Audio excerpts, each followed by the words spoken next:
Vamos a continuar con nuestro estudio en la segunda parte que estamos sobre Dios el Hijo, Día del Señor 13, Confesión, Catecismo de Heidelberg. Los últimos domingos, hermanos, en el Catecismo hemos estado respondiendo a la pregunta sobre qué debo saber para que, habiendo creído en el Evangelio, es decir, habiendo reconocido mi pecaminosidad y habiéndome arrepentido y puesto mi fe en Cristo como mi Salvador, ¿qué debo saber para que pueda vivir y morir felizmente, gozando de este consuelo, de haber sido librado de todos mis pecados y de mi miseria? Y el Catecismo, respondiendo a esta pregunta que está naturalmente en todo creyente, nos dirige al credo de los apóstoles, es decir, a lo que creían los apóstoles, y específicamente con respecto a Dios y a la Trinidad. Y es que dicha doctrina de la Trinidad es el fundamento de toda nuestra comunión con Dios y nuestra consoladora dependencia de Él. Voy a repetir esto, mis hermanos. La doctrina de la Trinidad es el fundamento de toda nuestra comunión con Dios y nuestra consoladora dependencia de Él. Como dice la Confesión Bautista de Londres, ¿verdad? Entonces, hemos estado meditando por 2 semanas en el segundo artículo del credo, que es una confesión de la segunda persona de la Trinidad. Así que el día de hoy explicaré brevemente la respuesta de la pregunta 33 y 34 y luego juntos las confesaremos. Y es un anhelo, mis hermanos, como pastor, que cada uno de ustedes medite en estas preguntas individualmente, en sus devocionales, en sus tiempos con Dios. Tomen estas preguntas y van a ser de mucha bendición para ustedes. Ir a través de la pregunta, la respuesta y los versículos que sustentan esto. Así que haré la pregunta número 33 y la explicaré brevemente. Pregunta 33. Si nosotros también somos hijos de Dios, ¿por qué Cristo es llamado el Hijo unigénito de Dios? Respuesta: porque solo Cristo es el Hijo eterno y natural de Dios. Juan 1:14. Y aquel Verbo fue hecho carne y habitó entre nosotros. Y vimos su gloria, gloria como del unigénito del Padre, lleno de gracia y de verdad. Hermanos, este versículo contiene la declaración del milagro supremo. Contiene la declaración que todo creyente se hace en algún momento y encuentra este versículo que dice claramente: y aquel Verbo fue hecho carne y habitó entre nosotros. Y contiene eso, la declaración del milagro supremo, como dice el teólogo Ian Packer. Y es que comprender lo que fue la encarnación en términos positivos puede estar más allá, está más allá de nuestra razón. Porque este versículo nos dice que el Señor eterno tomó para sí naturaleza humana en cuerpo y alma. El Dios eterno tomó para sí naturaleza humana en cuerpo y alma, es decir, que verdaderamente se hizo hombre, aunque sin pecado. Y habitó literalmente entre nosotros.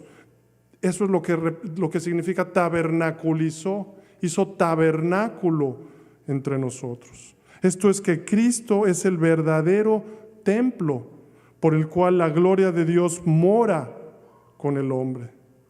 Y esto es impresionante, pues es el milagro supremo, la plenitud de la deidad en forma corporal. Y noten cómo el versículo dice, Juan dice, vimos su gloria, gloria como del unigénito del Padre. Hermanos, el término unigénito es el término para decir su Hijo único. Y solo aplica para el Hijo de Dios, la segunda persona de la Trinidad, que es Dios.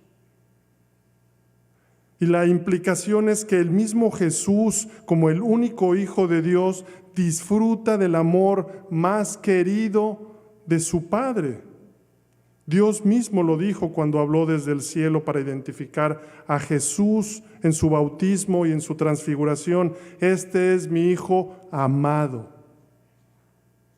Este es el milagro supremo, la encarnación del Hijo único de Dios, la segunda persona de la Trinidad, que es Dios.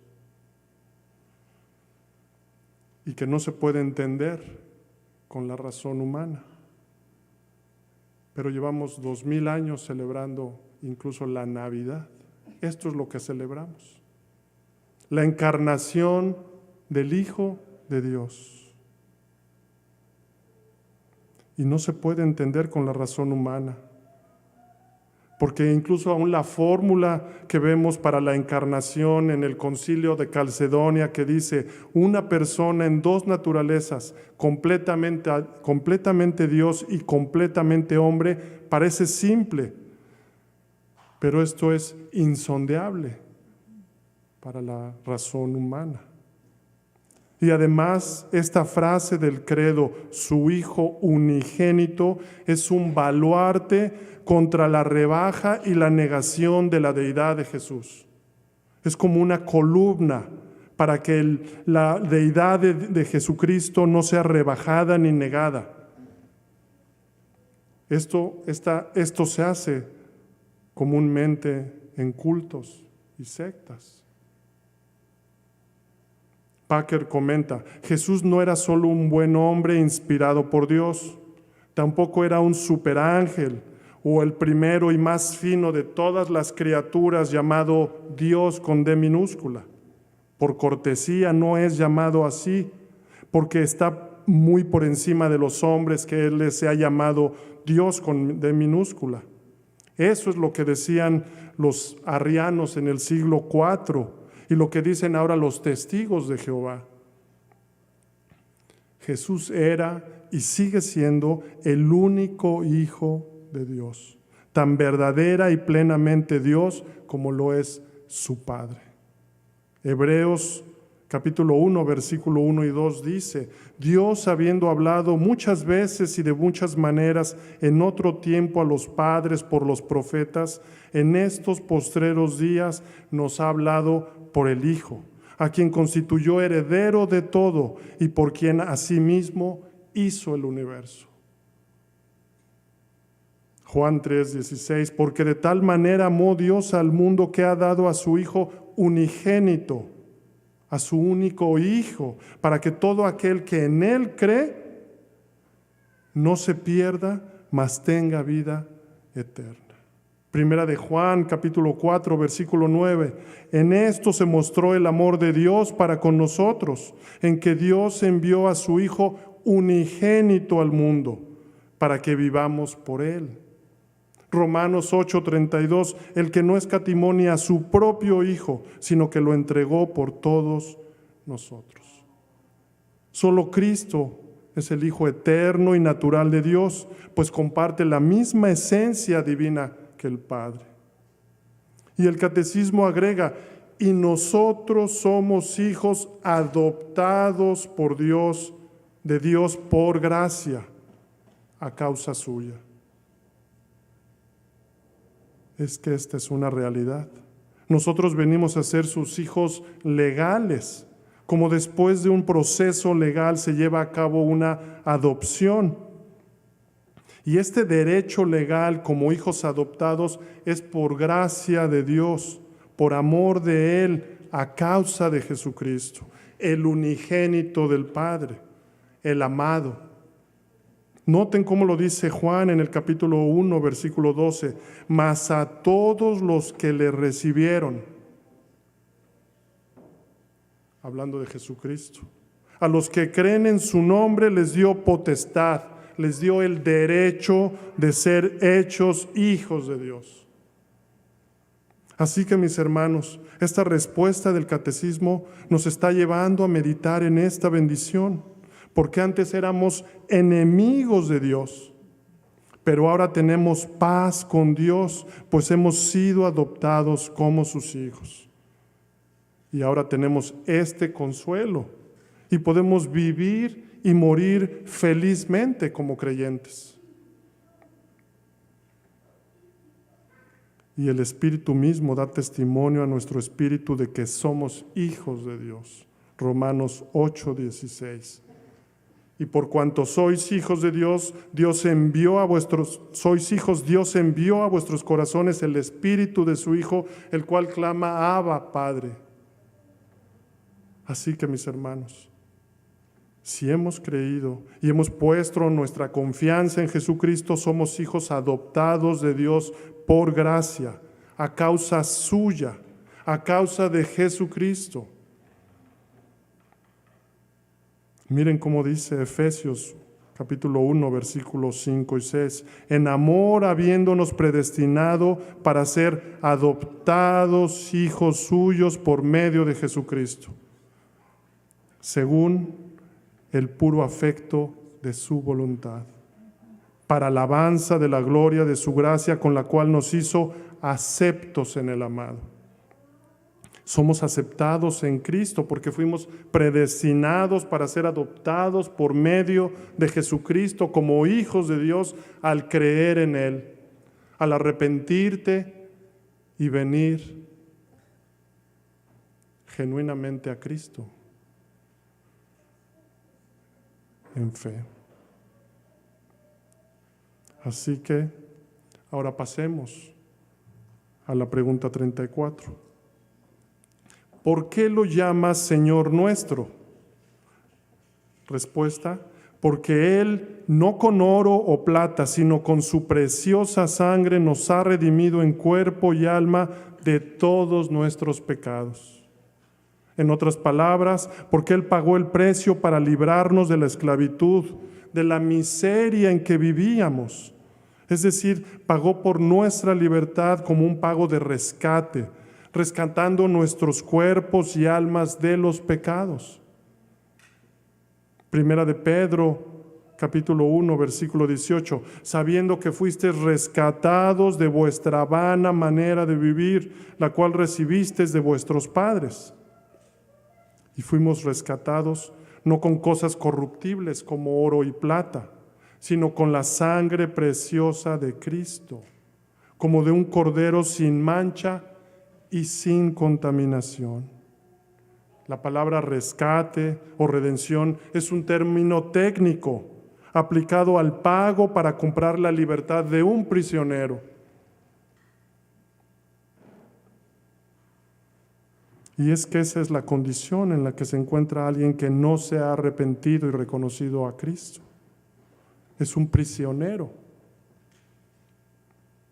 Y además este rescate fue con su preciosa sangre, no con cosas que se corrompen como el oro o plata. Es decir, que fue con su vida, pues dice su preciosa sangre. Y es que su vida fue perfecta, sin pecado, sin contaminación. Y fue ofrecida en sacrificio para el rescate, como el cordero que se ofrecía en los sacrificios ceremoniales, que debía de ser sin mancha y sin contaminación. Y todo esto apuntaba al Cordero perfecto. Tal como dijo Juan el Bautista al verlo: he aquí el Cordero de Dios que quita el pecado del mundo. Juan 1:29. Y el Catecismo agrega: y nos ha librado de todo el poder del diablo para hacernos, escuchen, su propia posesión. Es decir, que una vez que nos ha librado del poder del diablo, nos hace ahora suyos, pues Él nos escogió, nos adquirió, nos compró con su preciosa sangre. Primera de Pedro, capítulo 2, mas vosotros sois linaje escogido, real sacerdocio, nación santa, pueblo adquirido por Dios, para que anunciéis las virtudes de aquel que os llamó de las tinieblas a su luz admirable. Primera de Corintios 6:20, porque habéis sido comprados por precio. Glorificad pues a Dios en vuestro cuerpo y en vuestro espíritu, los cuales son de Dios. Así que nos escogió, nos adquirió, nos compró y nos redimió y nos rescató. Primera de Timoteo 2:6, el cual se dio a sí mismo en rescate por todos, de lo cual se dio testimonio a su debido tiempo. Ahora, esto, mis hermanos, nos debe traer consuelo para vivir y morir felizmente, que hemos sido rescatados y que ahora somos suyos, le pertenecemos. Pero ¿qué debemos hacer? ¿Cuál debe ser nuestra respuesta al ver o reconocer esto? La misma que la de Tomás cuando lo reconoció en Juan 20, versículo 28. Entonces Tomás respondió y le dijo: Señor mío y Dios mío. Tomás reconoció que Él era el Dios encarnado y que ahora le pertenecía a Él. Así que, hermanos, Dios se encarnó, y esto es imposible de entender para la razón humana, pero como dice J. Packer, no te preocupes, no necesitas saber cómo Dios se hizo hombre para conocer a Cristo. Lo entiendas o no, el hecho es que el Verbo se hizo carne. Ese fue el milagro supremo y alucinante, dice él. Y debes saber que el amor lo impulsó. Así que nuestra parte no es especular sobre ello o reducirlo, sino maravillarnos, adorarlo, amarlo y exaltarlo a nuestro Señor Jesucristo, porque Él es el mismo ayer y hoy y por los siglos. Así que, mis hermanos, ahora para terminar, haré las preguntas y todos juntos confesaremos. Pregunta número 33.